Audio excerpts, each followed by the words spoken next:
Good morning. Welcome back. So today we're going to introduce Feynman diagrams. So what I hope to convince you is that Feynman diagrams are an entirely equivalent way to compute matrix elements or time-ordered vacuum expectation values. So what we did in the last two lectures.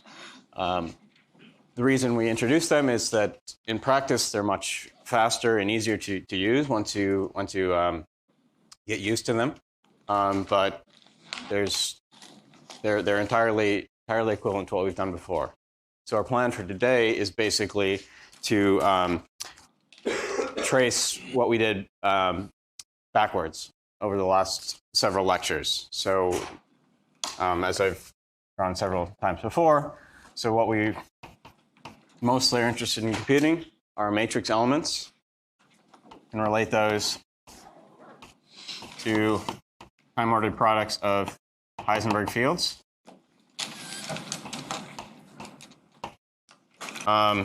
which are also interesting objects in their own right. So we'll learn how to compute both of these things using Feynman diagrams. As we saw last time, it can be related to time-ordered products of interaction picture or free fields, which can also be related to the Feynman propagator. So these are the more interesting objects built out of these simpler objects. And what we're going to do is build these up going backwards. And we'll develop Feynman rules for each of these things in turn.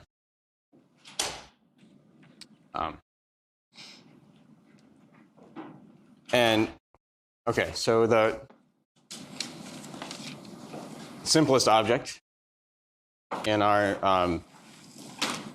line of reasoning that where we were computing the matrix elements related to the Heisenberg expectation values, which is related to the free expectation values, which is related to the Feynman propagator. So this is the simplest object. We could compute that. You did most of the computation in the tutorial. And so the natural way to draw a Feynman diagram representing the Feynman propagator to from point x to y, almost the simplest thing you could do is just draw a line from x to y. So this is our simplest Feynman diagram, and it just represents the Feynman propagator. And so starting from this idea that the Feynman propagator can be represented by a line, what we're going to do is try to figure out both what types of diagrams we should draw to represent these other objects. Those first expectation values like this, then expectation values of Heisenberg fields, and finally matrix elements. So which diagrams contribute, and what else do we have to do? So these formulas involve the Feynman propagator, but there were extra integrals, extra numerical factors, and coupling constants. And so we'll figure out how to put those back. So which diagrams to draw and what the extra ingredients are. And our result will be known as the Feynman rules. So the Feynman rules are prescriptions for which diagrams to draw if you're interested in computing a particular object, whether that's a matrix element or a vacuum expectation value of a time-ordered product of fields. And how to associate an analytic expression to each diagram. So we'll go through that basically in reverse. Okay, so let's start with the simplest object, or second simplest object. The simplest one is the Feynman propagator. We've already determined the Feynman rules. It's simple, just draw a line. So the next simplest object we could consider would be a time-ordered product of, say, 4 free fields. And so we're calling our result from last time that you reviewed in your homework, that if we have a time-ordered product of free fields, we can relate it to a normal ordered product of free fields using Wick's theorem. And Wick's theorem tells us that the time-ordered product is just the normal ordered sum of all of the normal ordered products of the attractions. And so if we have 4 fields here, we write them out explicitly, there are 3 possible ways we can contract them. We can contract 1 with 2, and that forces us to contract 3 with 4. We could also contract 1 with 3. That forces us to contract 2 with 4. Or we could take the other possibility, contract 1 with 4 and 2 with 3. So there's 3 possible contractions. And only the fully contracted terms, three possible fully contracted terms, only the fully contracted terms will survive the vacuum expectation value. So this is just the sum of 3 terms like this.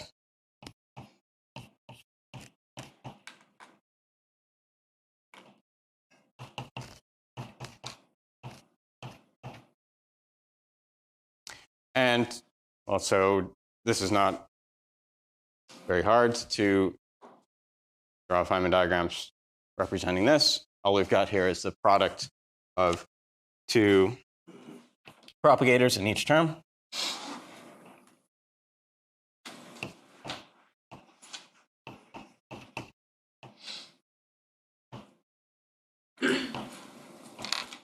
And so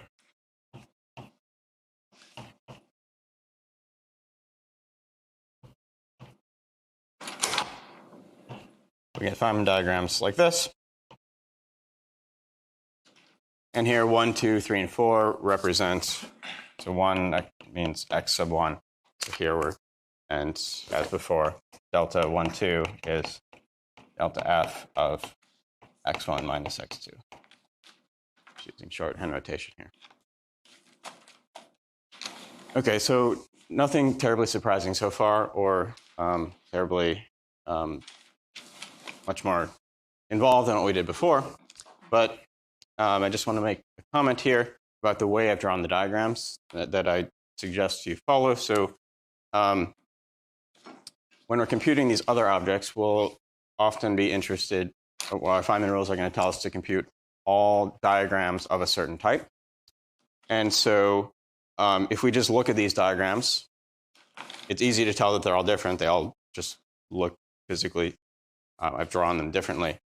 And that's because I've kept the external particles or external points that show up in our expectation value in the same point in each diagram. So I suggest you do that. So then you can tell just by looking if diagrams are the same or different.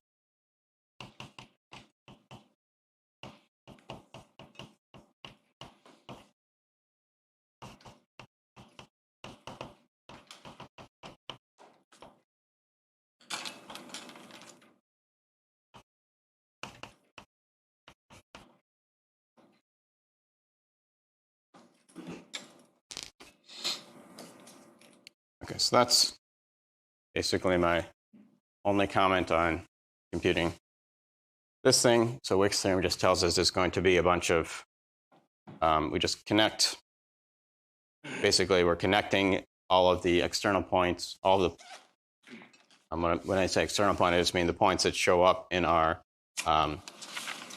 correlation function, in our vacuum expectation value. Just all possible ways of connecting them in pairs. That's just a graphical way of representing Wick's theorem. Okay. So these two were not very difficult. So let's go on to the more interesting and also more non-trivial object, the vacuum expectation value of the time-ordered product of Heisenberg fields. So this is an object that will be interesting in its own right. We'll study this object more in QFD2. We've seen one application is that we need to compute this object, compute the matrix element. So let's see how we can compute this object in using Feynman diagrams. Okay.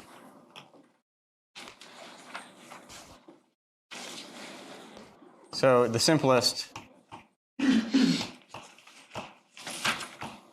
such object is the two-point function. So we have two fields in the Heisenberg picture. And the result of last lecture was that we can write this as time-ordered product in the interaction picture, exponential I times the integral of the interaction Lagrangian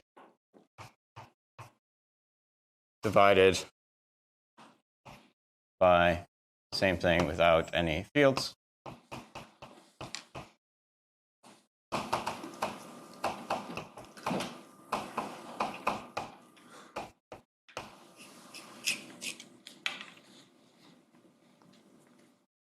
And so here we just have a ratio of terms. So let's look at them individually. So first, let's look at the numerator. So in the numerator, we can expand out, expanding out the exponential. So the first term is just going to look like this. Second term will have a factor of I times the integral of the interaction Lagrangian. Let's make a specific choice to simplify things, and so it can be a little more explicit. Let's choose L int be minus lambda phi to the 4 over 4 factorial. So here then we get a factor of minus I lambda over 4 factorial times the integral d4y of phi to the 4 of y. And then we'd have more terms. Keep going.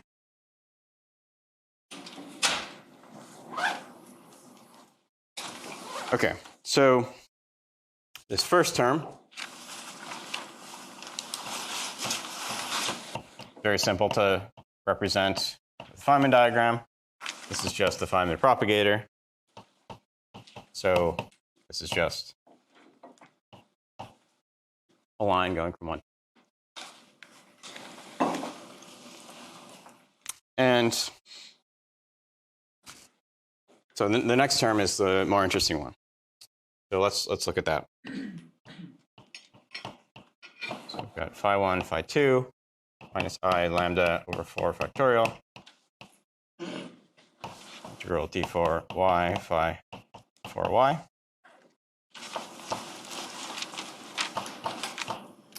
And so if we want to compute this, again, we can use Wick's theorem. Wick's theorem tells us that the only terms that will survive will be the completely contracted ones. So we need to figure out all the possible ways to contract these 6 fields. But 4 of them are the same. 4 of them are all at the point y. So there are a bunch of possible ways we can do this. So one is if we could contract phi 1 and phi 2.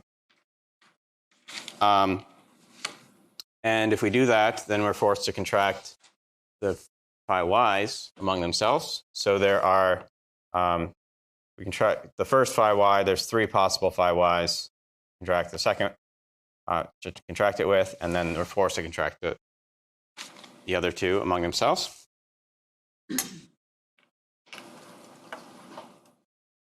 And so there are 3 contractions like that.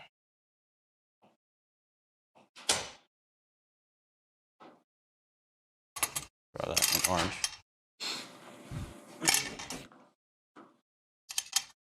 Three contractions. That.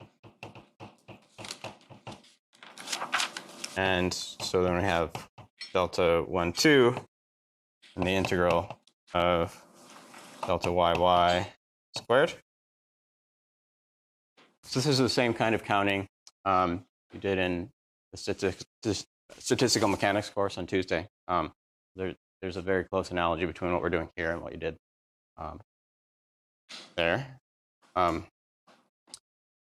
And so that's one possible contraction we could have. The other possible contractions, type of contraction, would be if we contract one of the phi 1s with one of the phi y's. There are four possible ways to do that. Four choices here. Then we're forced to contract the phi 2 with one of the phi y's. There's three left. So there's three left, and then we contract the last two among themselves. So here, for the other type of contraction, we get a 12 minus I lambda over 4 factorial delta 1. Everything's inside the integral this time. Integral of delta 1y, delta 2y, delta yy.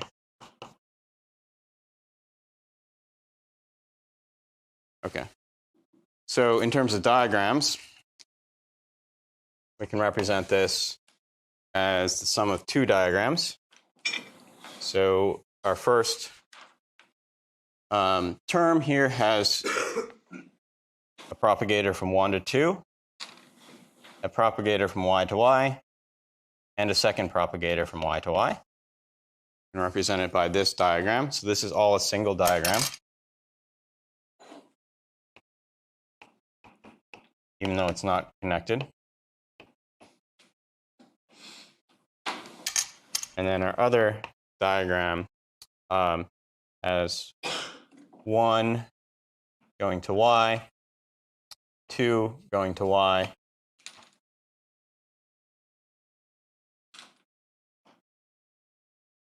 and y going to y. And like before, I've drawn the external points, here 1 and 2, in the same relative position in both diagrams. The internal points can move around, that's okay. That shouldn't affect whether two diagrams look the same or not. It's not always a...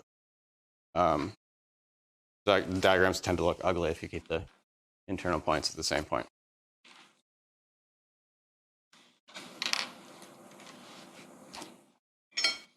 Okay.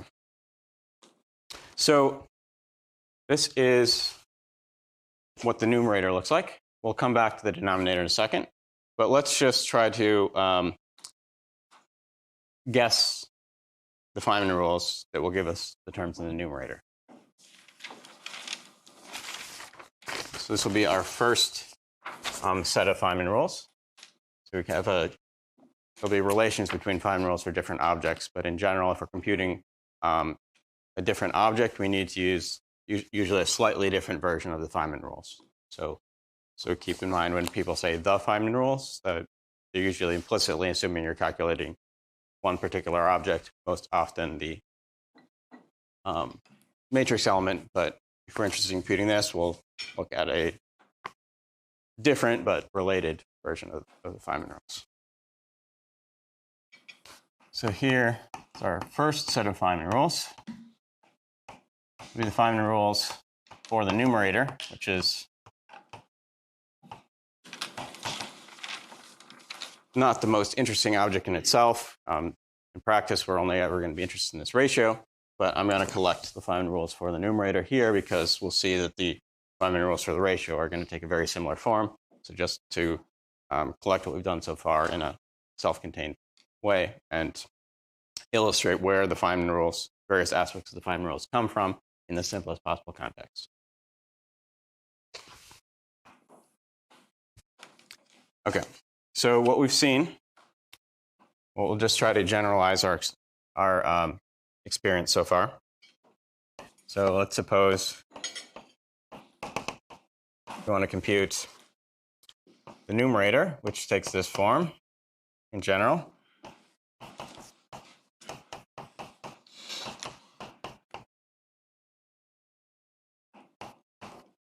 And so one thing we notice is that, well, both of our 0th order term and our 1st order term involve 2 external points. If we added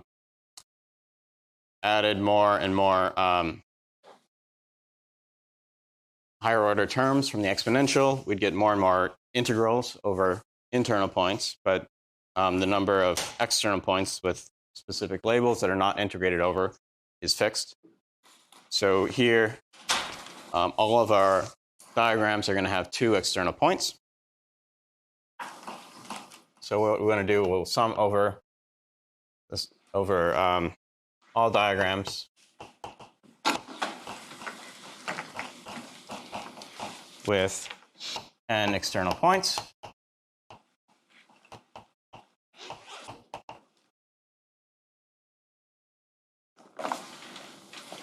And well, we see that we can have our 0th order term where we didn't expand the exponential, just looked at the constant piece, had no vertices.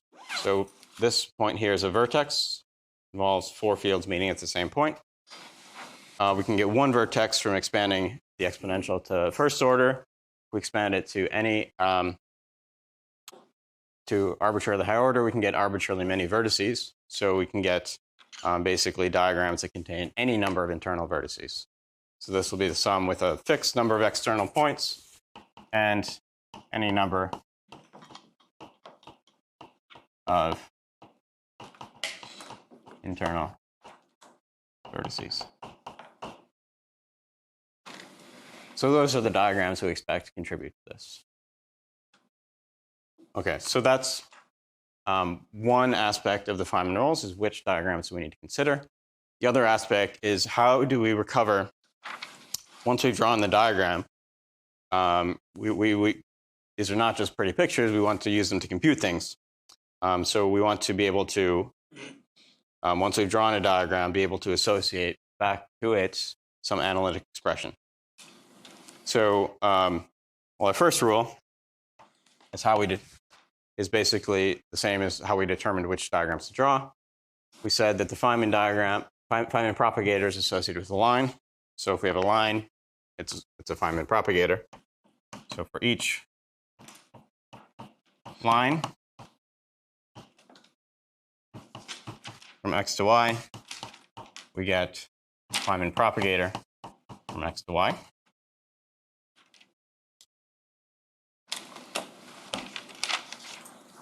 Our second rule is going to be trivial in this case. Based on what we've done so far, there's absolutely no reason for me to write it down, but I'm just going to do it so you don't forget it when you're dealing with particles with spin. So there's a non-trivial rule here that Gong will tell you all about, involving external points. So for external points,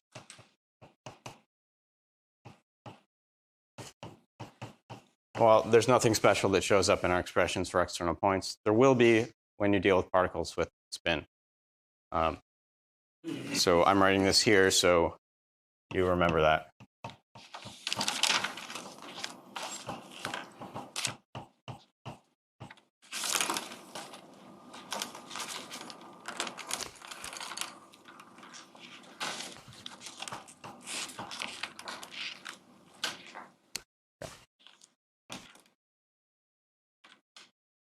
Our next Feynman rule has to do with the vertices. So we notice that in these expressions, every time we have a vertex, those vertices come from expanding out the exponential.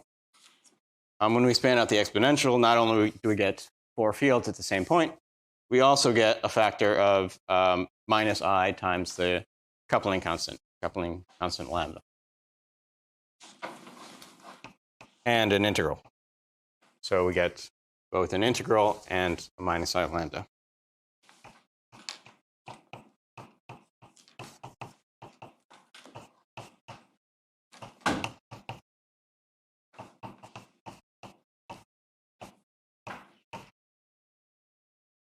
Okay, so this rule in the form I've written it is specific to the particular theory we're considering.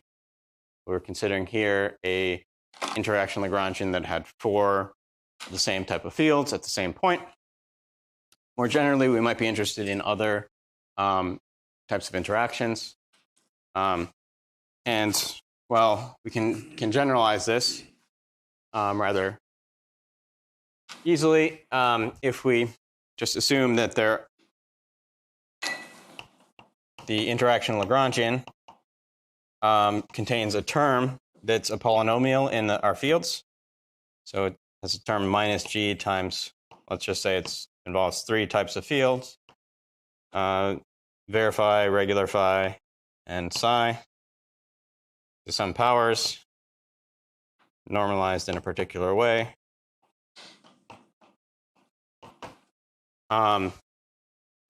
Then there will be a vertex that involves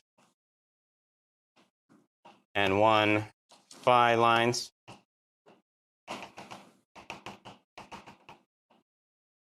n2 regular phi lines and n3 psi lines. And this will just be equal to minus g times the integral.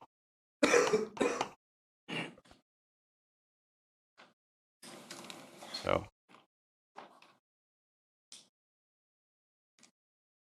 that's what we get for the vertex.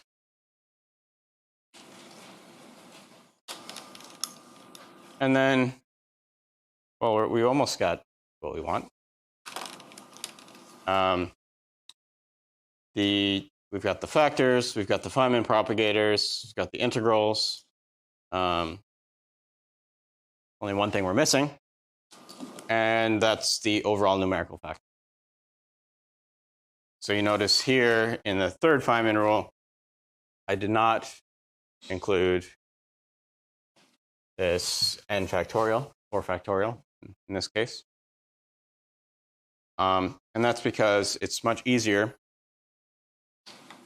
to deal with the factorials in our interaction Lagrangian and the factors from the Wick contractions simultaneously. So the last step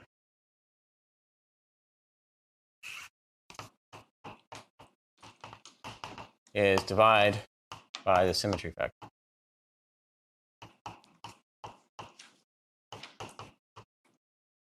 And so S is defined, symmetry factor S, defined to be the number of ways a diagram can be mapped to itself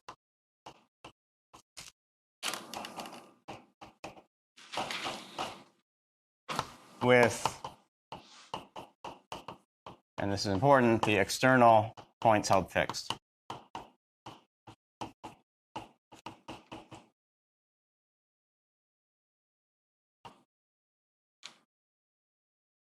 Okay. And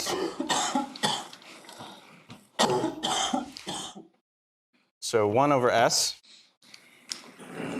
is equal to the number of Wick contractions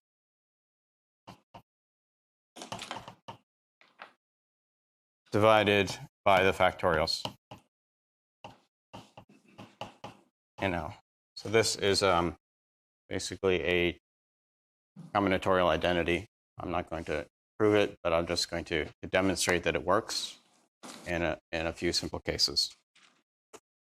And the reason that I'm suggesting that you get used to calculating the symmetry factors of diagrams instead of the Wick contractions which you can in principle do based on what we learned in Tuesday's class, is that, well, in practice, most often s is a small integer, usually 1 or 2. And so there's usually a lot of Wick contractions, and calculating, well, it's straightforward in practice. It usually takes longer to calculate the number of Wick contractions than the symmetry factor. With a bit of practice, you'll just be able to look at a diagram and see its symmetry factor. When you're just starting out, I suggest you go back and check a few times so you're counting things correctly.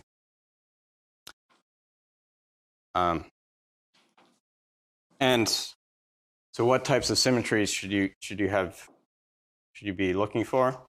So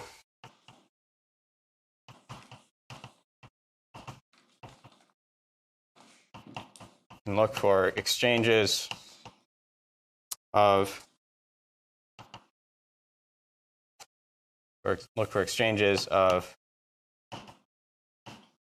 external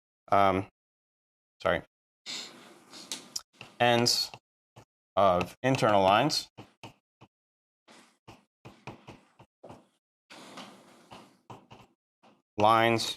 or vertices. So we'll see some examples where these kinds of symmetries give us ways that we can map a Feynman diagram to itself, keeping the external lines fixed. So let's just check in these two simple cases that we get the correct overall numerical factor. If we count, so we counted already using Wick contractions. Let's count again using symmetry. So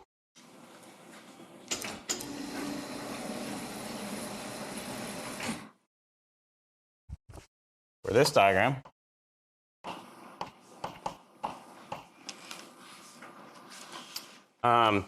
well, if the external lines are held fixed, then this line is different from this line. So the only symmetry we have is basically of this internal propagator from y to y. So we can basically flip it around, and that doesn't change the diagram. So this has you can think of that, if you like, as exchanging the ends of the y to y propagator. So this diagram has a symmetry factor of s equals 2. And let's check we get the same factor. So from Wick contractions, we got 12 over 4 factorial, which is just 1/2 or 1 over our symmetry. So we do get the same overall numerical factor. Tried the other diagram is disconnected. This diagram. Okay, so this diagram has a larger symmetry factor. We can think of the symmetry factor as we've got 2 y to y propagators. So we get a factor of 2 times for each of them from exchanging the ends of the lines. And we can also switch the x and y, the y to y propagator on top with the y to y propagator on bottom. So these two from exchanging the ends, and this one from exchanging lines. So our symmetry factor is 8. And we had from Wick contractions 3 over 12 factorial, which indeed is 1 over 8. So it works in both cases. Can you explain again how the exchanging ends? So this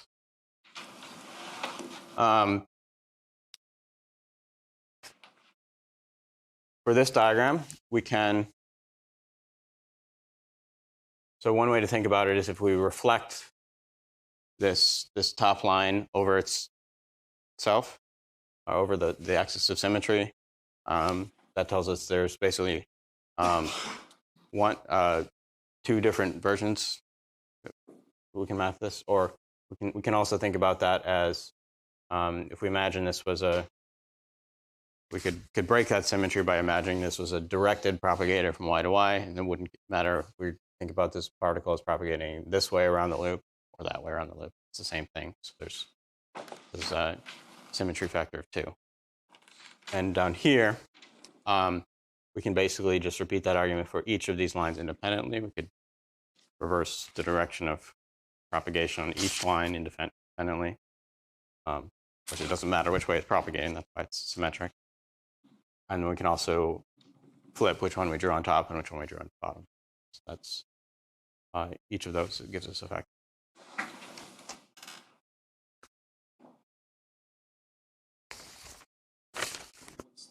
What's 12 factorial from? It's 4 factorial. 4 factorial, sorry. So then I have a question about that. I mean, isn't that super artificial? Because don't you build in the 4 factorial when you make your 5-4 theory? Yes. You can think about the reason that we put this 4 factorial here is so that the Feynman rules take the simple form. Right. It's a choice of normalization. But like, if I was making a theory, I would have to know that before. I can never use this theorem, basically, unless I. You can, as long as so. The cases we'll be interested in for the near future are cases where our interactions are polynomials in fields. So as long as you normalize your fields like this, so if you have n1 copies of one field, divide by n factorial, and similarly for the other fields, then the Feynman rule number 3 will always just be factor minus I times the coupling. And the symmetry factor counting will work. Yeah, so you that identity that 1 over the symmetry factor is the number of Wick contractions divided by the factorial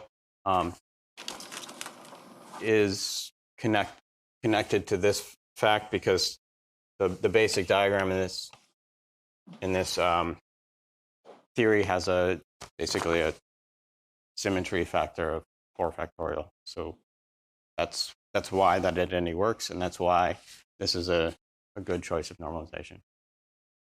And we'll basically always choose that normalization. So if you didn't, yeah, you could still make this work. It would be you'd have to go through this whole procedure every single time. As long as you remember that normalization, it's easy to guess what the Feynman rule should be. New theory. And we'll look at a bunch of different theories in tutorial this afternoon.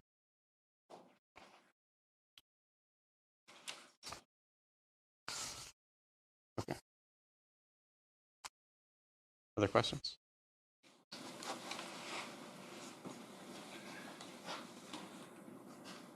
Okay, so we've looked at the numerator. The next thing to look at is the denominator. I think Pedro told you a bit about this on Tuesday. And I'll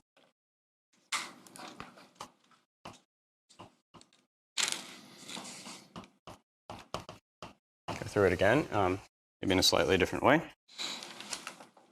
So our denominator is just the time-ordered exponential with no extra fields.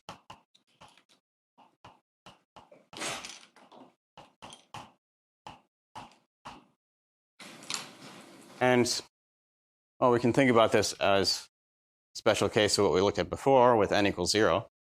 So if we expand this out, just get 1 plus time ordered minus I lambda over 4 factorial, roll d4y, divided 4y, so on. And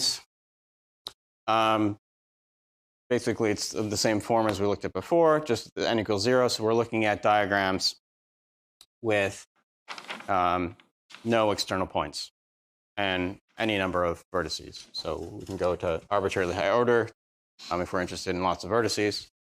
But the low order terms are just going to be the terms of the few vertices. And so there's no good way to draw this first term, the 1 term. So I'll just write that as 1.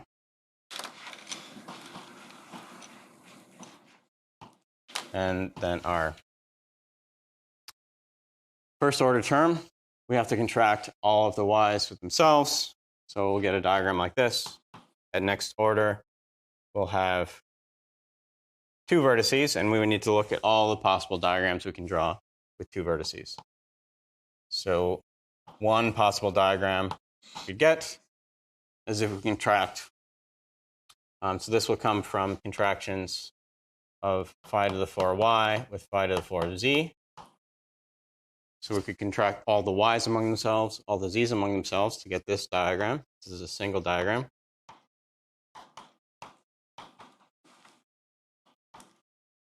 We could also contract 2 of the y's with 2 of the z's and get something like this. Or we could contract all the y's with all the z's.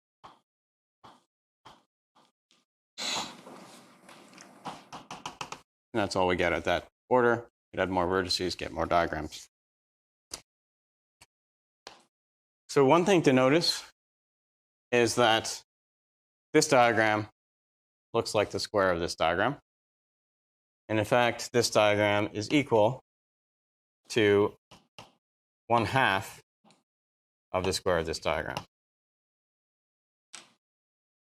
And that's because if we just compute this diagram, this figure 8 diagram, we've already seen that it has a symmetry factor of 8. So if we compute this diagram, it'll have a symmetry factor, or square 8 will have a symmetry factor of 64. But if we look at this as a single diagram, we've got a symmetry factor of 8 from each individual part. We also have a symmetry factor of 2 from exchanging them. So to write this as a square of a single diagram, we need to account for that extra exchange of the 2 subdiagrams.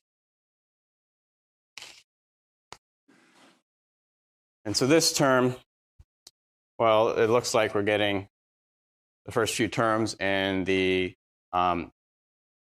exponential of this diagram, which is not surprising because we started with an exponential. So maybe there's a way we can reorganize this series as an exponential. And in fact, we can do that. Pedro told you about this, so we can write this as the exponential, in fact, of all of the connected diagrams, connected vacuum diagrams.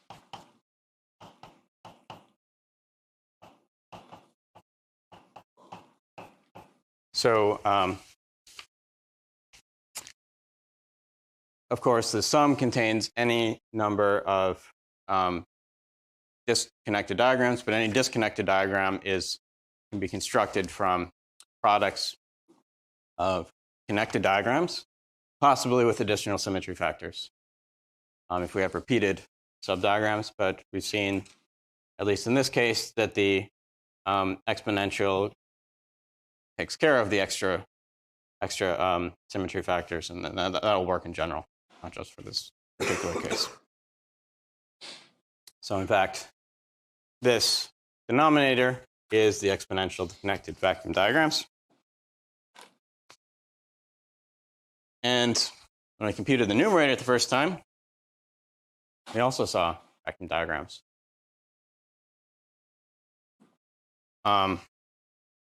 And we said that the numerator was the sum of all diagrams with n external points. Well, any diagram with n external points is going to be some part that's connected to the external points times some vacuum diagrams. So we can write the numerator as something like this. times the sum of the connected of all of the vacuum diagrams.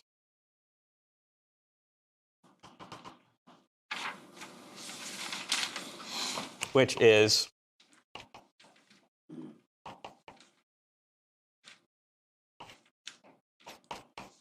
the same exponential of connected vacuum diagrams.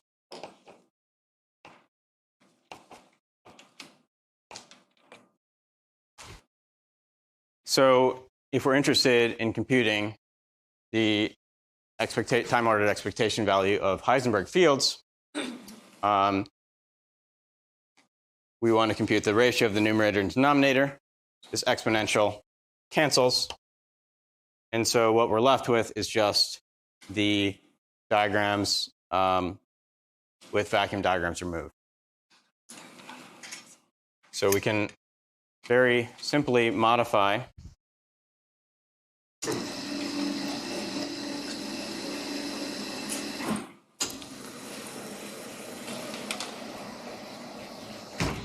our Feynman rules for the numerator to get the Feynman rules for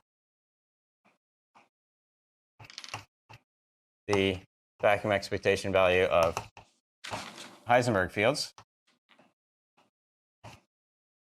And basically, the only thing that changes is that instead of summing all diagrams, we need to sum all diagrams with no vacuum subdiagrams.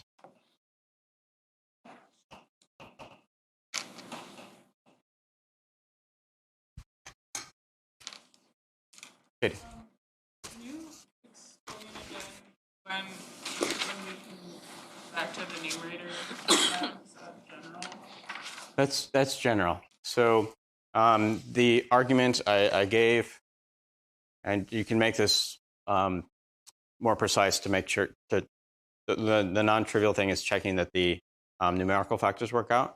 But the observation that suggests that is that if we have a general let me draw it somewhere. A general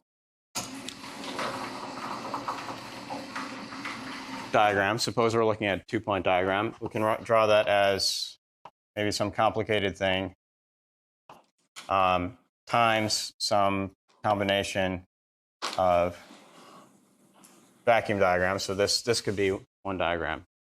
And we can always break up any diagram, no matter how complicated it is, into some part that's connected to the external points times some part that contains vacuum diagrams.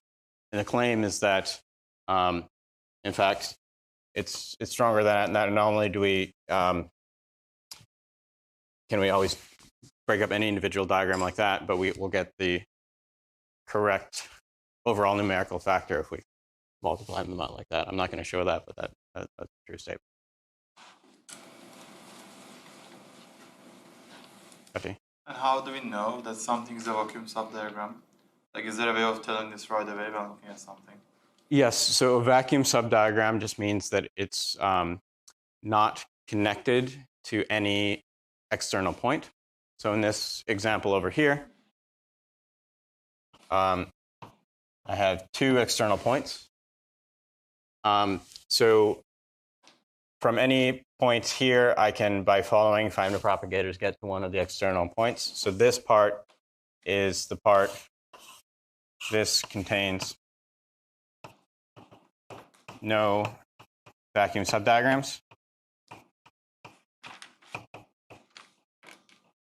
And these parts here are vacuum subdiagrams because from any part of this diagram, there's no way by following the lines to get to one of the two external points. So something like this is connected, is not connected, but does not contain any vacuum subdiagrams. So if these are 1, 2, 3, and 4, there's no way to get from this point to 3, but I can get to some external point. So this counts as not containing vacuum subdiagrams.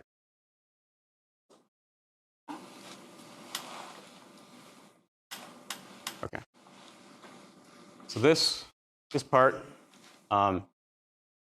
maybe in a different language, is equivalent to, I think, what you did Tuesday. I think here's a good place to take a break, and after break, we'll go a bit farther than you did in StatMech and look at how to compute matrix elements using Feynman diagrams.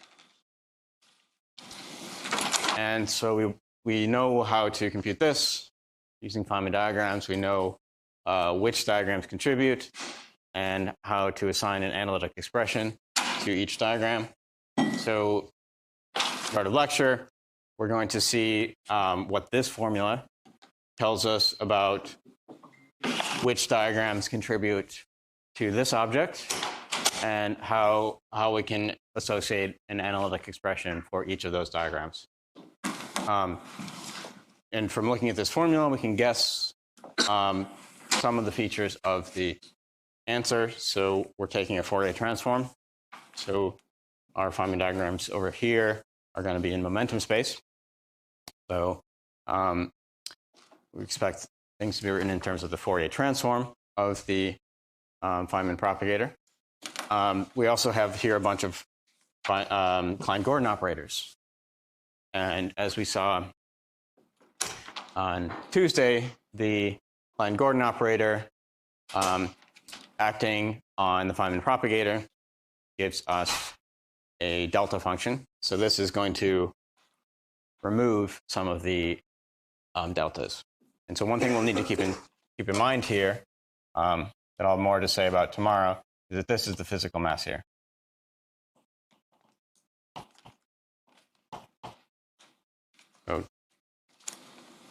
So keep that in mind.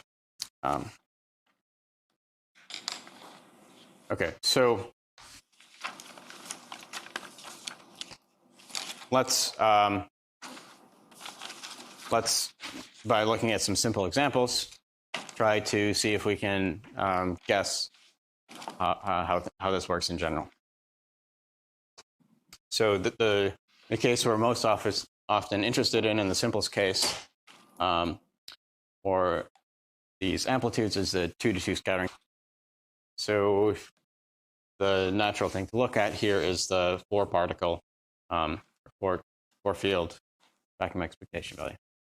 So let's look at that, which we already examined earlier in lecture. 4 fields. At leading order, that just gives us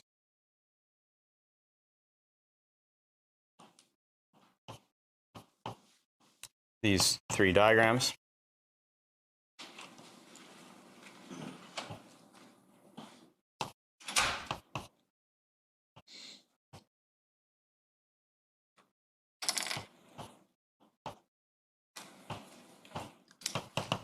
And we could go to higher order.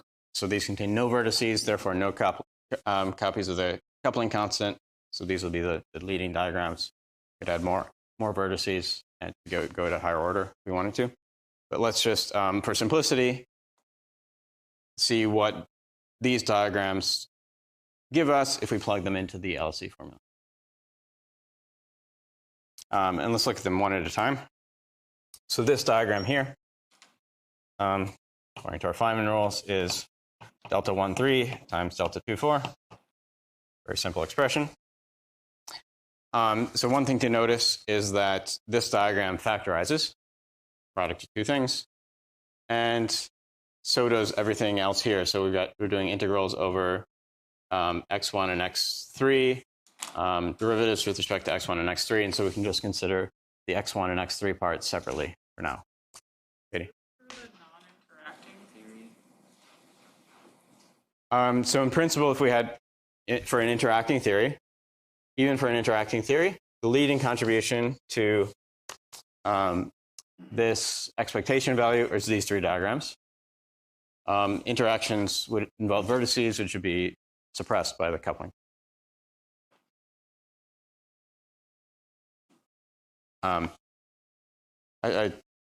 So you may be asking that question because this doesn't look like scattering. We're interested in scattering here. So that's a very good observation, and we'll in fact see that borne out in our calculations. But it'll be interesting to see exactly how that works. We'll go through that.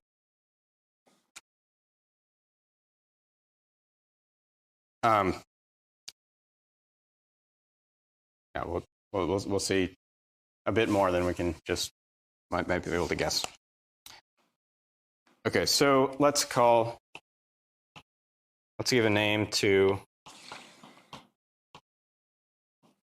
the operators, Klein-Gordon operators with respect to x1 and x3, acting on delta 1, 3. And so we'd have a similar thing for 2 and 4. And LSE formula tells us we need to do some integrals of this. So let's do those. I'm just concentrating on the x1 and x3 integrals for now. And to do the integrals, so delta x3, delta 1, 3 is a function just of x1 minus x3. So to do the integrals, it'd be convenient to change variables to x1 minus x3.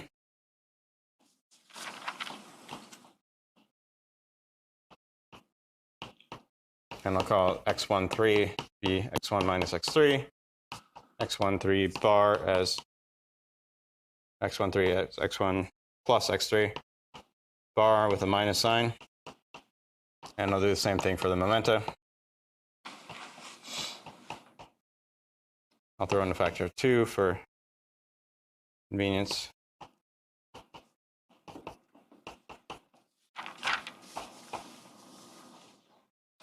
And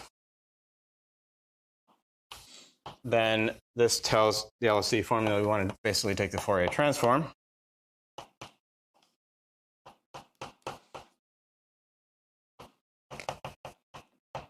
So P x1 is an initial particle, so we get a plus sign there, and x3 is final particle, so we get a minus sign. And then here, this is f of x1 minus x3. So after the change of variables, this becomes get a half from the Jacobian. Integral x1, 3, 1, 3 bar. I p1, 3 dot x1, 3 plus p1, 3 bar dot x1, 3 p1, 3 dot x3, 1 bar times f of x1, 3 bar. And now we can do the x1, 3 integral.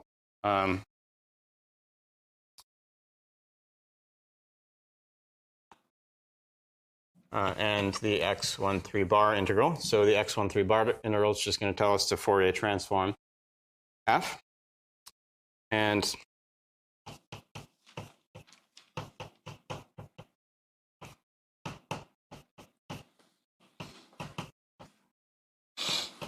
we get here the Fourier transform of f of p1, 3. Then we can do the other integral. And we just get, going back to our original variables, a delta of p1 minus p3 times the Fourier transform of f of p1 plus p3 over 2. And the half disappeared because we get a delta of p1, 3 bar, which has a factor of 2. Delta of x over 2 is 2 delta of x. Okay, so that's what we get. And similarly for the other part, for the 2, 4 part. And so we see exactly what you'd expect.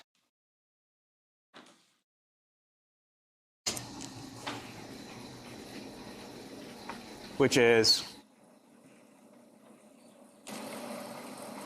that the contribution to scattering amplitude from this diagram, so that's what this means here.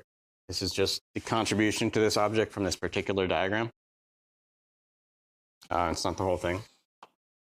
Is proportional to product of 2 deltas. So P1 minus P3 and a delta P2 minus P4. So the momentum of particle 1, which is the incoming particle, is the same as the momentum of particle 3, which is an outgoing particle, and the same for 2 and 4. So there's no scattering here, as you'd expect.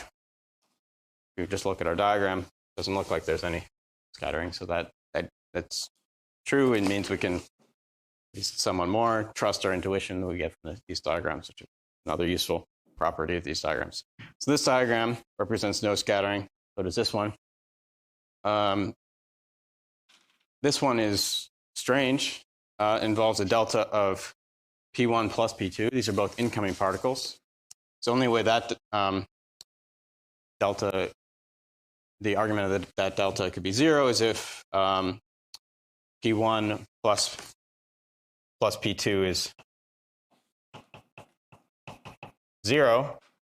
But that would mean that the energy of both of those particles is 0 in particular, so that's never going to happen for physical scattering. So this is proportional to a delta, which and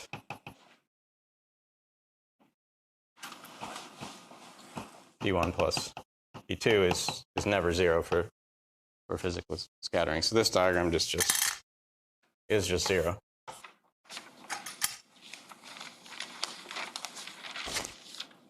And so we learn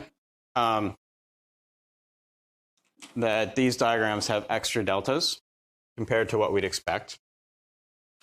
Remember, we expect this to be proportional to an overall momentum conserving delta.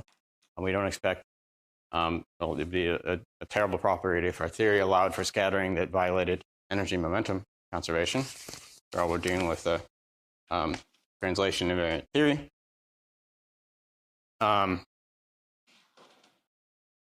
But these diagrams have extra deltas. And furthermore, from our argument, we see that nothing really depended on the form of the diagram. All that we really used in this derivation where we got an extra delta was the fact that this f only depended on x1 minus x3.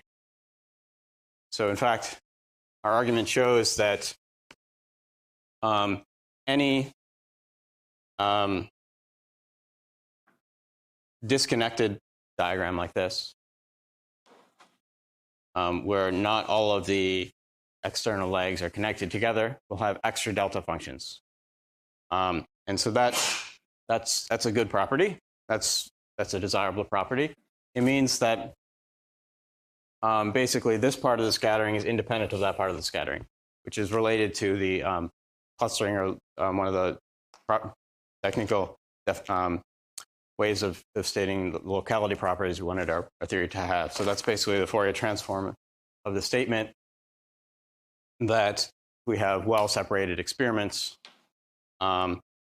in position space, the results should be independent. So if we do 2 scattering, if we have subdiagrams that are a disconnected diagram, it has extra deltas. So the results of one part of the diagram doesn't have any influence on the other. Sorry. For the second diagram there, could you explain again why you got a delta of P1 plus P2? So here, we could basically repeat this argument with this diagram is equal to delta 1, 2, delta 3, 4. So the 1, 2 part is separate from the 3, 4 part. Unlike here, it was the 1, 3 part. It was separate from that. So if we repeat the same argument just with the replacement 1 going to 2, we'll also have a difference in the sign here because they're both incoming. So that will change the sign, and so we'll get a P1 plus P2.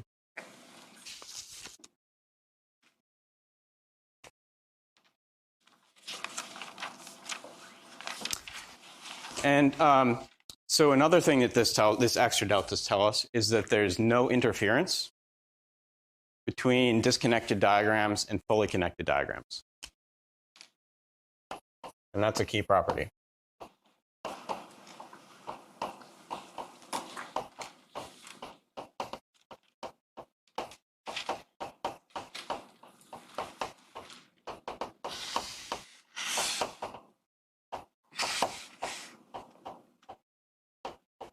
Basically, so if the disconnected diagram has an extra delta function, so either the argument of the delta function is 0, in which case the disconnected diagram is infinitely more important, or the argument of the delta is not 0 and the disconnected part vanishes.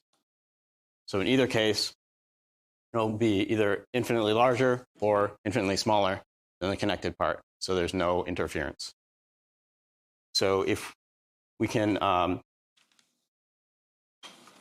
so that means we can just, if we're interested in computing the matrix element, we can just look at connected parts. And if we want to include the contribution from disconnected parts, we can also do that entirely separately. We don't always want to do that because experimentally it's usually pretty easy to tell if there is scattering or no scattering. So if there's no scattering, so remember our setup for our experiments is we know the initial momenta and we're measuring the final momenta. If you see that the initial momenta is exactly the same as the final momenta, you know there's no scattering, so there's no real use in calculating that. So in practice, what this calculation is telling us is that we're basically these ones are the only interesting ones.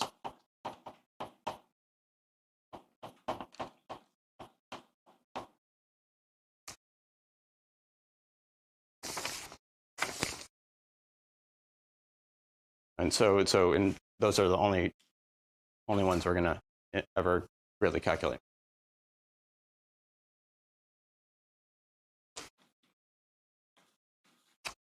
And this is a statement about which ones are interesting for the matrix element. Okay, so let's look at the first interesting diagram. Again, in our 5-4 theory. So we need to have a completely connected diagram.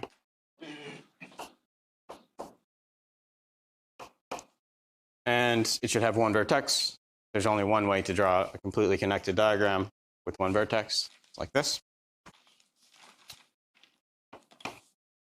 And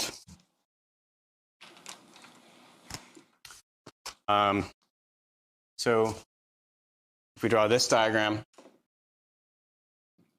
if this is a contribution to the time-ordered expectation value, our earlier Feynman rules tell us there's one vertex, there's one factor minus I lambda, and an integral over y, and then the Feynman propagators, delta 1y, delta 2y, delta 3y, delta 4y. Okay, so now we can plug this back into our LSE formula. What we need to do is act with the Klein-Gordon operators and Fourier transform with some signs. So the Klein-Gordon operator acting on Feynman propagator gives us a delta.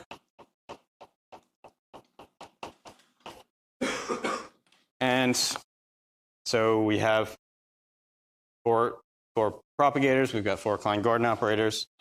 These operators just remove all of the Feynman propagators, give us 4 deltas. We can use these to do the x integrals. And so what we're left with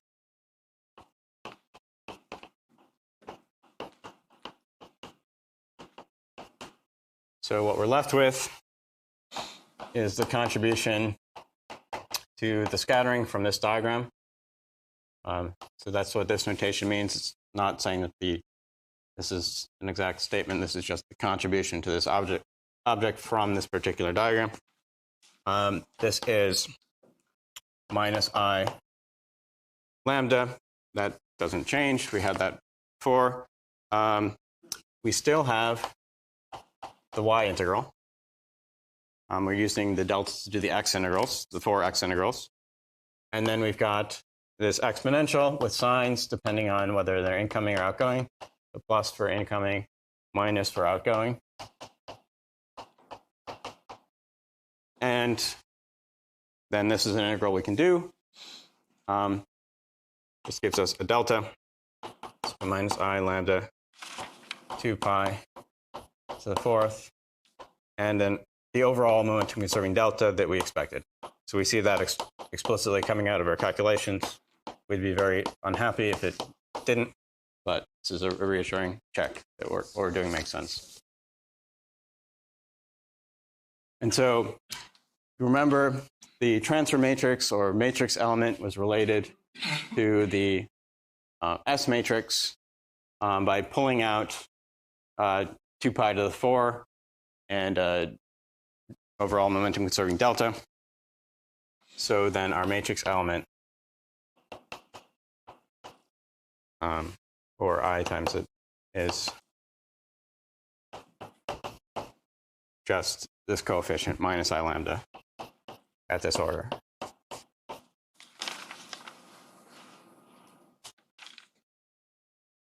Okay. So that illustrates what we expect, or basically how the LSC formula tells us what to do to the diagrams we get from this. Heisenberg picture expectation value. We cheated a little bit in this last part. So here, so on Tuesday, I told you this equation works. So remember, delta F is defined to be the time-ordered expectation value in the free theory or in the interaction picture for the interacting theory. And in both cases, the M should be the M of the free theory, or the unperturbed M. It's the M that shows up in the Lagrangian. So if we act with the Klein-Gordon operator, so this equation is true if this M is the M that shows up in the Lagrangian. But the M that shows up here is the physical mass. These are not necessarily the same thing. So this last step is a little bit questionable. And well, it turns out to be correct at leading order. And to correct this, and this is something I'll say a bit more about tomorrow. Pedro, in a different language, said a little bit about this on Tuesday. Is that we want to fix this and deal with this discrepancy.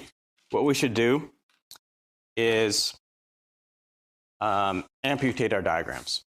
So first, let me explain what amputation means, and then why we would want to do that. Briefly, I'll justify this more tomorrow.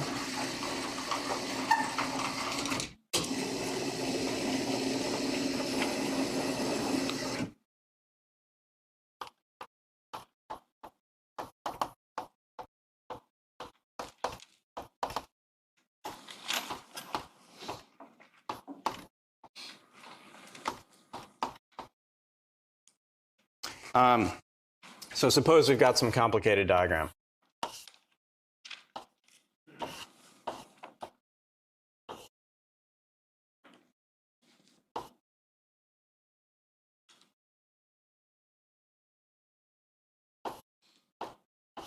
Okay, complicated enough.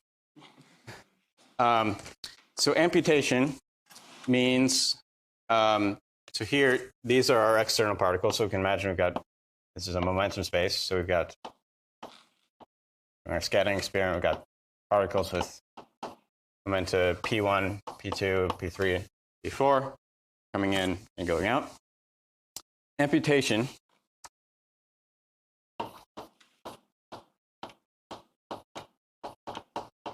means taking each of the external legs and chopping it off as far as you can so that you're not affecting its interaction with any other particle. So before you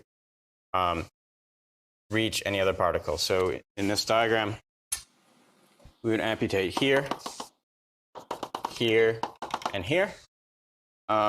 Basically, this part of the diagram, this P3 particle is only interacting with itself. It's not interacting with any of the other external particles. So the amputated diagram would look like this.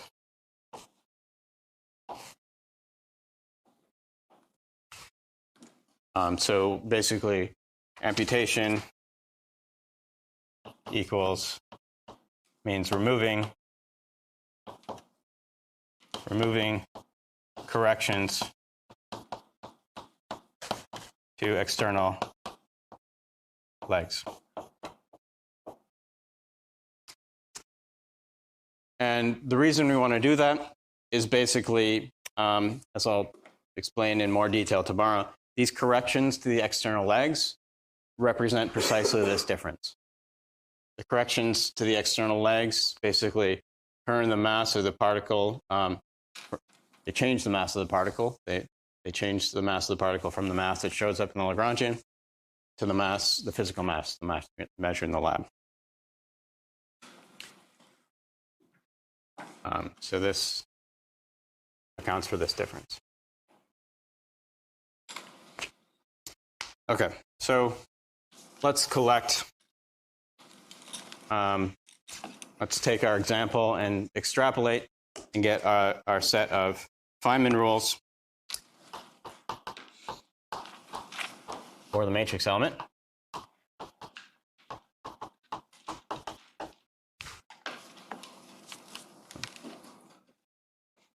Okay.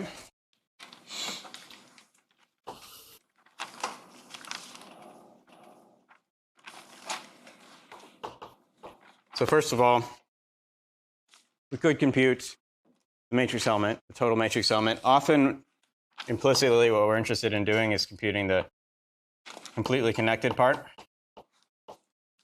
So if we want to do that, then what we should do is we should sum.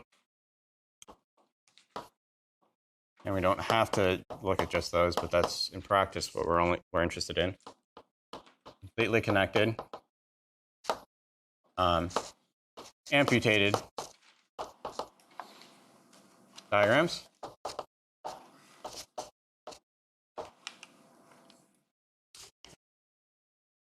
Okay. And so our Feynman rules. Just a bit of extrapolation from the examples we looked at. So first Feynman rule is for an internal line.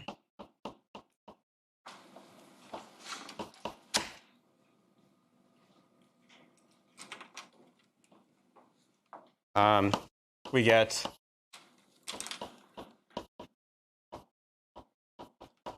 Fourier transform of the Feynman propagator. So we didn't see that explicitly in our example yet, but shouldn't be that much of a stretch to imagine that since we're Fourier transforming everything, the Feynman propagators that we had before in position space become Feynman propagators in momentum space. For external lines. External line. So again, they're just one. I'm writing this just to remind you not to forget it when Young tells you about particles with spin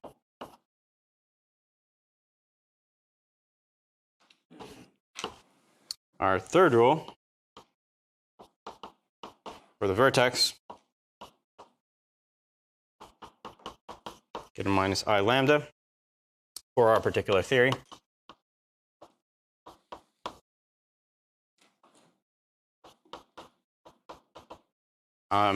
For other theories, you just get, in the same way as before, you just get vertices with a number of lines going in corresponding to which type of field you have there, provided you normalize them in this way.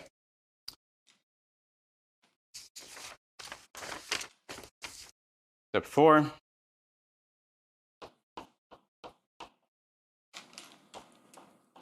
We should impose momentum conservation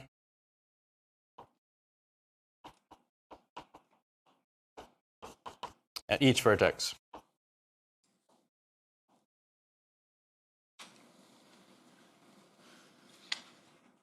So here we had one vertex in which all 4 particles went in, and we saw that we got, basically we went through what the LSE formula told us to do, told us to basically do some Fourier transforms after acting with the Klein-Gordon operators. We got a delta function. That will generalize if we've got a bunch of vertices. So for instance, in this diagram, we should impose momentum conservation here, here, here, here, here at all the vertices.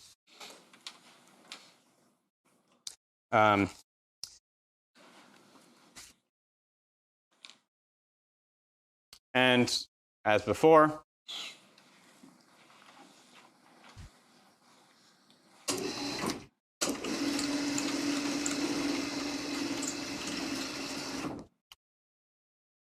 so far we'll be missing the overall numerical factor, so we need to divide by the symmetry factor.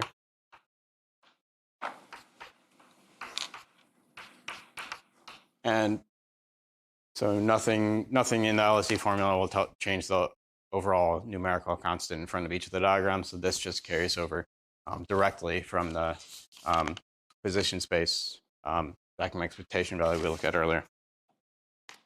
The last step is, well, you might, if you look at step 4 for a diagram like this, so P1 going in, P3 going out.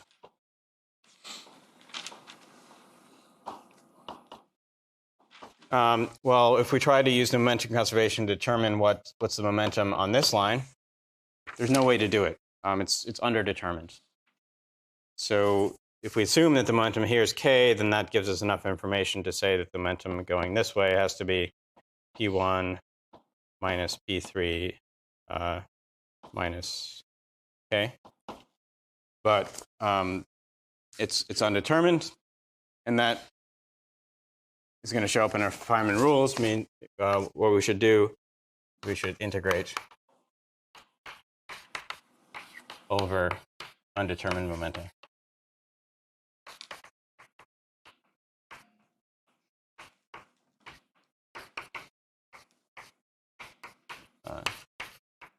For momenta. And one comment is, notice I've drawn the arrows for the momentum next to the diagram, next to the lines instead of on the lines. That's good practice. Arrows on the lines are usually meant to indicate the flow of charge. And so in tutorial today, we'll have some practice using these Feynman diagrams. This is a key tool for studying perturbation theory. And what we're going to do tomorrow is basically we're going to come back to something I mentioned at the end of Monday's lecture, which is the fact that if we want to use the LSE formula, we have to renormalize. So we made some assumptions about the form factor and the vacuum expectation value of the field. So in today's lecture, we just added a interaction term without worrying about that. And so we'll come back and examine that issue. And we'll see that there's a lot we can say about the interacting theories using the tools of Feynman diagrams without doing very much calculation. So the full machinery of renormalization will postpone to QFT2, but tomorrow we'll see that there's a lot we can do without actually needing to evaluate many of these integrals. So that's where we're going. Any questions?